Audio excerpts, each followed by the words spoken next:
Oke, kita lanjut ke materi berikutnya, yaitu bagaimana kita bisa memproses missing value. Ya, sebagaimana yang sudah saya sampaikan tadi, bahwa missing value tersebut yang ada di dua buah kolom ini, ya, di salary dan age, di indeks ke-4 dan di indeks ke-6, itu harus kita proses terlebih dahulu. Tidak boleh ada missing value. Nah, ada beberapa tahapan yang bisa kita lakukan memproses missing value. Ini ya. Kita akan belajar yang paling mudah dulu.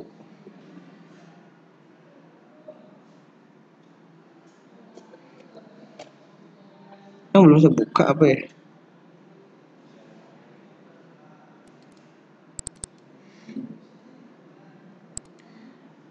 Nah, missing value bisa kita perbaiki dengan cara menghapus datanya. Itu yang pertama. Kita hapus datanya atau kita generate datanya. Nah, menghapus data ini tentu tidak boleh, bukan tidak boleh ya. Menghapus data ini tentu harus kita lakukan ketika kita sudah mempertimbangkannya matang-matang, gitu ya. Karena pada real case itu misalkan kasus yang sebenarnya kita benar-benar ingin mempelajari pola sebuah data yang datanya itu sangat kompleks dan cukup sensitif, gitu ya. Misalkan kita khawatirkan jika ada salah satu data yang kita hapus justru akan berakibat ke pola data yang justru tidak baik, gitu ya. Maka kita tidak bisa asal menghapus, ya. Tentu menghapus data ini hanya boleh kita lakukan ketika kita benar-benar yakin bahwa data itu tidak berpengaruh secara signifikan ketika kita hapus. Itu yang pertama harus kita pahami. Dan lalu yang kedua, selanjutnya adalah dengan cara mengenerate data. Mengenerate data ini yang paling aman. Nah, sekarang bagaimana sih hal-hal yang dibolehkan untuk mengenerate sebuah data, gitu ya? Mengenerate juga nggak boleh ngasal ya. Artinya kalau kita isi dengan sesuatu yang ngasal kan sama aja jadinya aneh, gitu ya, datanya. Nah, kaidah-kaidah yang diperbolehkan mengenerate data itu, yang pertama adalah dengan cara mencari average. Average itu apa? Rata-rata. Mencari average. Jadi kita beri datanya dengan nilai rata-rata. Itu boleh, diperbolehkan menggunakan nilai average. Lalu menggunakan median, itu boleh. Lalu menggunakan nilai yang paling sering muncul, itu juga boleh. Ya, jadi 3 aturan itu bisa kita lakukan untuk menggenerate data. Apakah kita ingin menggunakan rata-rata, median, atau menggunakan nilai yang paling sering muncul. Ya. Nah, yang akan kita pelajari kali ini adalah menggenerate data menggunakan rata-rata atau mean, gitu ya. Rata-rata, mean, atau average, gitu ya. Nah, tentu kalau ini kita lakukan dengan Excel, kita mudah ya mencari average, gitu ya, menggunakan Excel. Tetapi tentu kita tidak ingin pindah ke Excel lalu kita import lagi, ya. Karena sebetulnya Python dan RStudio sudah menyiapkan fungsi-fungsi untuk yang bisa kita gunakan untuk melakukan proses tersebut. Jadi nggak perlu bolak-balik Excel sini, Excel sana, gitu ya. Oke, nah sekarang kita lihat slide-nya. Apa yang perlu kita lakukan? Mengisinya dengan nilai min atau dengan rata-rata. Nah, untuk mengenerate data yang digenerate dari nilai rata-rata, kita perlu melakukan import lagi nih, import dulu. Yang perlu kita import adalah mengimport sebuah kelas bernama imputer. Kita akan mengimport sebuah kelas bernama imputer.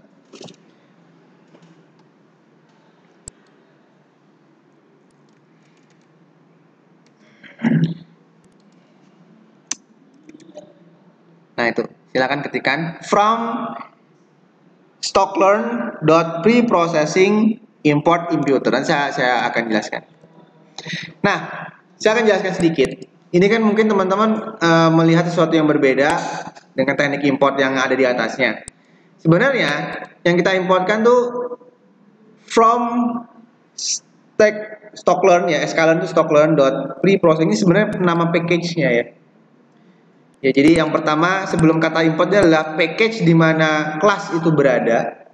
Ya, kalau kata kunci import itu ya kata kunci untuk mengimportkan kelas, sedangkan imputer adalah nama kelas yang memang kita ingin importkan. Sekali lagi, yang ini yang saya blok itu adalah package, nama package-nya ya, yaitu sklearn atau stocklearn.preprocessing.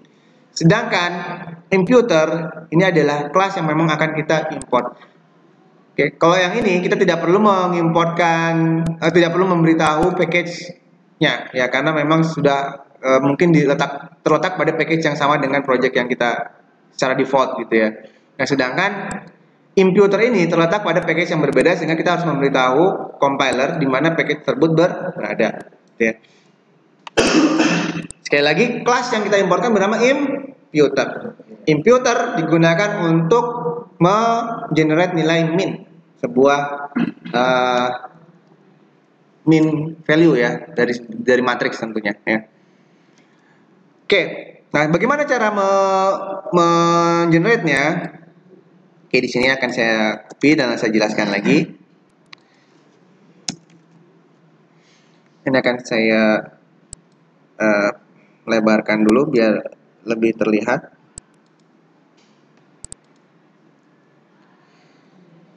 Nah, ini kita menciptakan sebuah variabel bernama imputer juga. Ini beda ya, antara imputer yang di sini dengan imputer yang atas itu beda kan. Kalau imputer kelas itu i-nya gede ya. Sedangkan kalau ini adalah objek yang kita ciptakan, i-nya kecil. Kalau ini kita salah ketik aja itu pasti error. Tapi kalau yang bawahnya sini itu sebenarnya namanya bebas, terserah kita gitu ya. Karena juga variabel namanya juga. Nah, lalu objek imputer dengan i kecil ini diambil dari sebuah kelas bernama imputer, ya ini kelas yang i-nya besar. Lalu ada beberapa parameter yang harus kita definisikan setiap kali kita ingin membuat objek dari sebuah kelas bernama imputer. Yang pertama adalah yang kita anggap sebagai missing value itu yang ciri khasnya seperti apa? Misalkan yang ada kata-katanya NaN, ini kan ada kata-kata NaN ya. Ini ya, NaN gitu ya. Yang secara default tulisannya adalah NaN, maka itu kita anggap sebagai missing value-nya. Lalu strateginya seperti apa? Tadi kan saya sudah sampaikan banyak sekali strategi yang kita bisa gunakan, yaitu dengan mengenerate nilai min, dengan mengenerate average atau nilai yang paling sering muncul. Nah, dalam contoh ini yang kita pelajari lebih awal dulu ini ya, bagaimana cara mengenerate dengan nilai min. Maka strateginya yang kita pilih adalah min. Berarti nanti kata min itu bisa kita ganti dengan parameter-parameter yang lain, misalkan median atau misalkan frequently yang sering muncul gitu. Itu akan kita pelajari pada kesempatan yang akan datang. Lalu aksisnya ini, aksis 0.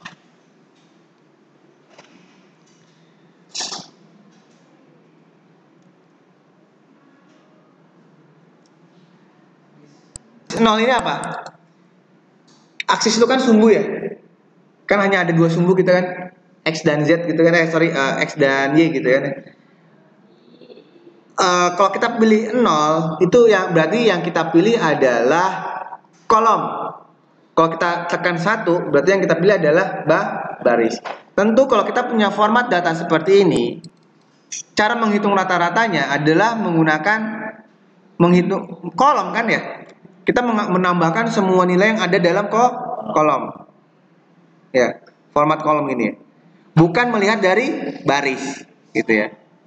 Jadi sekali lagi, kita pilih 0 jika yang kita inginkan adalah mencari rata-rata berdasarkan vertikal, gitu aja gampangan ya. 0 itu vertikal, kalau 1 adalah horizontal, gitu ya. Dalam kasus kita, yang kita inginkan tentu adalah yang vertikal. Jadi kita pilih aksisnya adalah 0.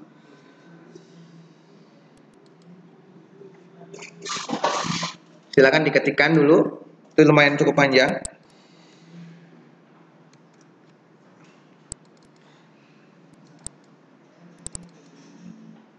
Nah, selanjutnya kita bekerja dengan dua kolom yang ingin kita generate pada missing value itu ya. Ada dua kolom yang memiliki missing value, yaitu age dan salary. Padahal ketika kita melakukan imputer sama dengan imputer missing value di sini, itu belum secara spesifik memberitahu ada di kolom yang mana, ya, kolom age atau salary kah atau apakah, kita belum memberi tahu, ya. Nah, baris selanjutnya adalah dengan maksud seperti itu, memberitahu compiler bahwa missing value tersebut yang ingin kita generate itu ada di kolom mana, ya. Itu yang langkah selanjutnya, yaitu ini.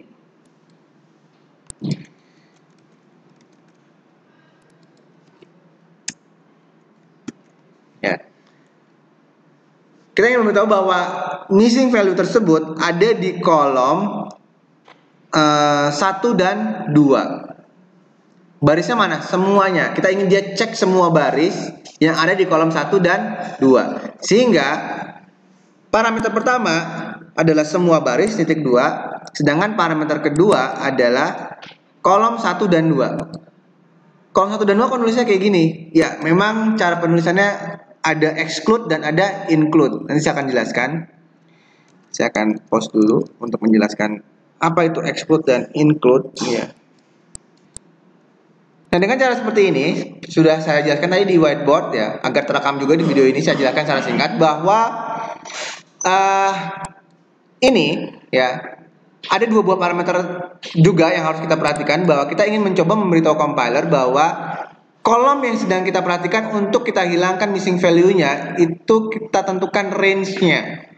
Range-nya itu menggunakan yang ada di parameter kedua. Sedangkan parameter pertama ini semua baris, tentu bisa kita analogikan seperti yang pas sudah saya sampaikan di atas ini, ya. Titik 2 berarti semua baris.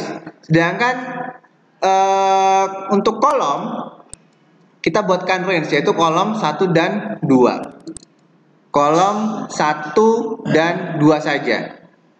Nah, karena di Python menggunakan kolom batas awal itu include, sehingga 1 ini termasuk. Sedangkan untuk batas akhir menggunakan cara penulisan exclude, jadi 3 tentu tidak termasuk. Karena tidak termasuk berarti karena ini adalah sebuah range, maka 1 sampai 2 saja. 1 sampai 2 saja. Nah, itu penjelasannya.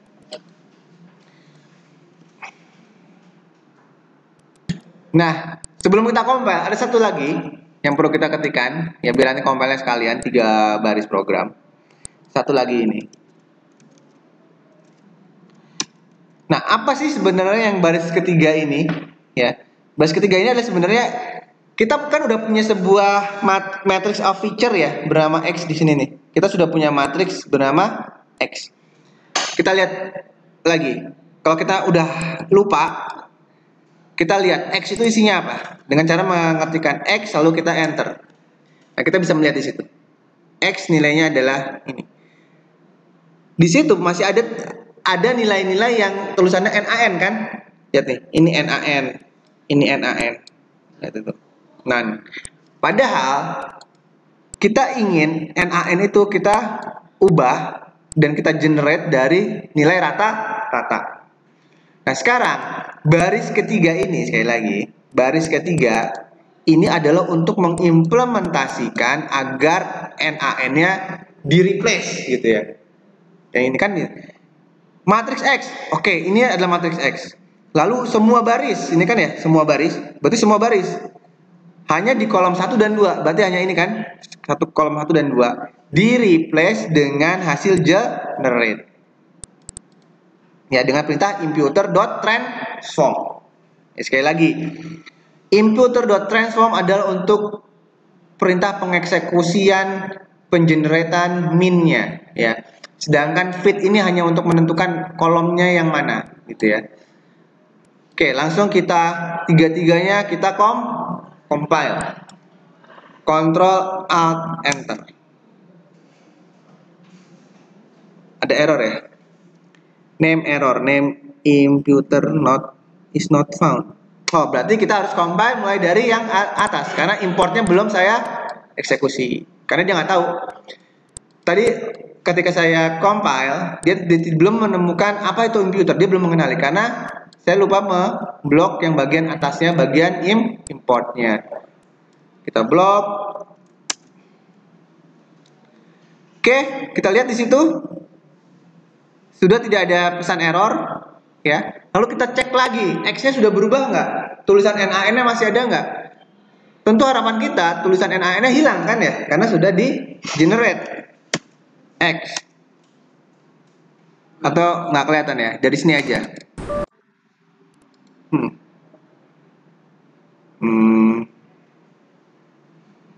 Kita lihat nggak ada ya, nih lihat nih, NaN-nya sudah tidak ada, diganti 63777 dan 38,77 ya. NaN-nya sudah kita hilangkan, lihat di sini ya. Di sini coba yang atasnya. Nah, ini masih ada NaN di sini. NaN itu di bagian Germany dan Spain. Kita lihat di sini. Nah, ini Germany sudah tidak ada NaN dan Spainnya juga sudah tidak ada NaN. Dia sudah mengenerate dengan nilai min atau rata-rata. Nah, itu ya. Koma-koma tentu hasilnya. Karena pembagian. Silakan teman-teman coba dan nah, itu adalah bagaimana cara kita merubah missing value tapi menggunakan tools Python. Nah, bagaimana kalau missing value yang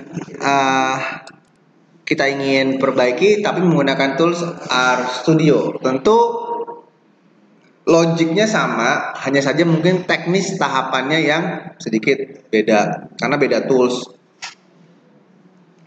Nah, mari kita sekarang baca dulu slide-nya.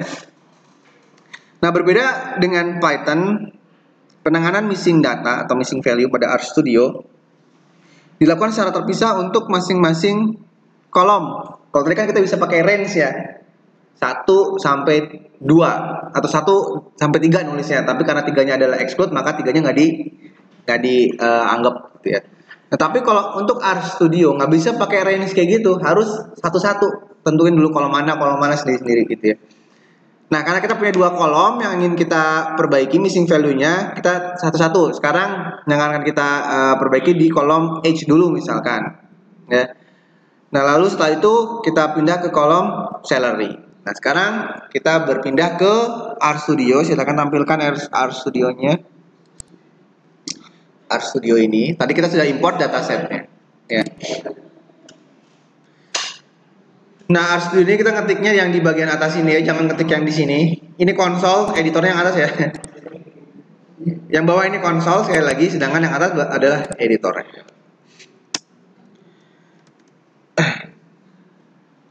Nah, missing data pada kolom H. Saya akan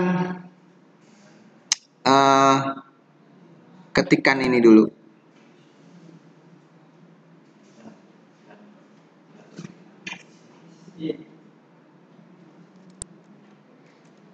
Atau dari yang sini aja deh.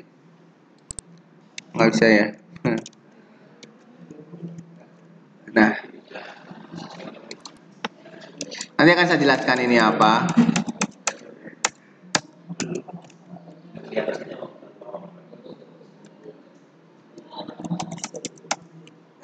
Ini akan saya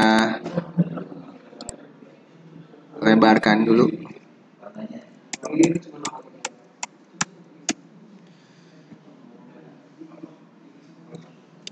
Oke. Nah, silakan diperhatikan sebentar ya. Kita akan generate missing value yang ada di kolom H terlebih dahulu. Seperti yang sudah sampaikan bahwa di RStudio tidak bisa mengenerate secara range, harus kita satu persatu tentukan kolomnya. Nah, cara menentukan kolomnya kayak gini nih. Kita tahu dataset kita tersimpan dalam sebuah variabel bernama apa? Dataset. Nah, lalu RStudio memiliki teknik bagaimana kita bisa memfokuskan perhatian kita pada salah satu kolom, yaitu dengan cara tulis nama variabelnya, lalu tambahkan $, lalu tambahkan nama kolom. Jadi dataset $H gitu ya. Artinya kita sedang memfokuskan perhatian kita, mengarahkan pointer kita, perhatian kita kepada kolom bernama H dalam sebuah variabel bernama dataset. Itu ya. Nah, lalu untuk mengenerate missing value yang ada akan menggunakan pengecekan kondisi, yaitu if else, ya. Nah, if else di RStudio ini dia juga punya 3 parameter, ya. Ini ya, parameter yang pertama, setiap parameter dipisahkan oleh koma. Nah, ini saya ngetiknya sengaja saya pisahkan baris-barisnya agar terlihat jelas setiap parameter, ya. Yang ini adalah parameter pertama, yang ini adalah parameter kedua, dan yang terakhir adalah parameter ketiga. Ya. Setiap parameter dipisahkan tanda koma. Dan ini semuanya bagian dari if else. Nah, kita coba parameter pertama. Parameter pertama ini menunjukkan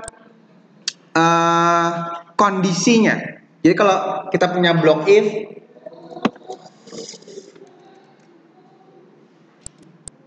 oke ya, itu sudah saya jelaskan di whiteboard tentang bagaimana kita memahami if else.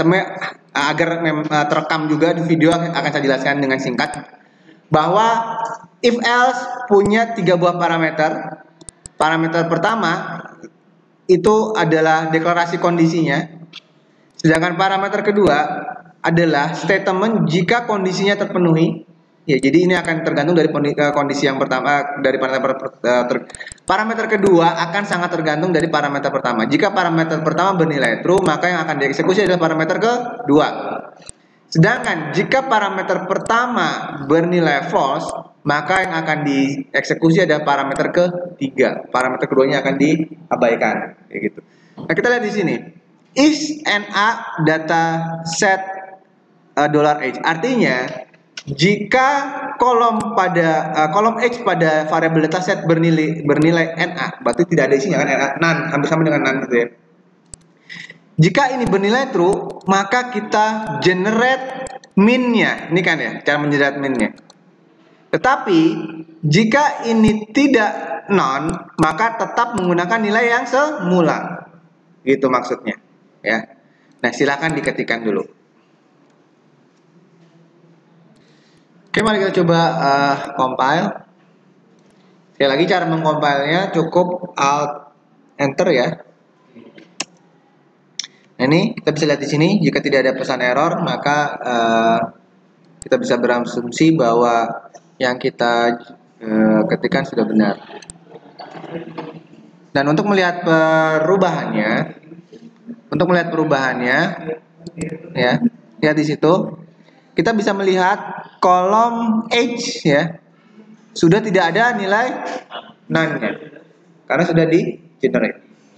Ya. Nah, itu untuk kolom H. Nah, dengan cara yang sama, tinggal kita tambahkan lagi untuk kolom yang salary.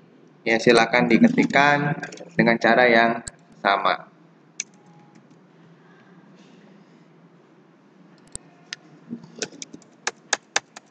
Ini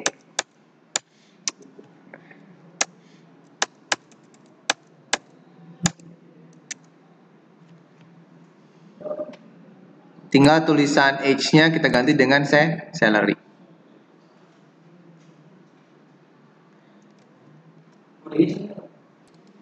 Oke, lalu kita compile. Lalu kita lihat hasilnya apakah none-nya sudah hilang. Nah, ya, ini sudah tidak ada. Ya. Nah, itulah bagaimana cara mengenerate missing pada missing value agar tidak missing value lagi, agar ada nilainya ya. Khusus pada RStudio. Gimana? Simple yang mana? Simple RStudio ya, karena tahapannya nggak panjang.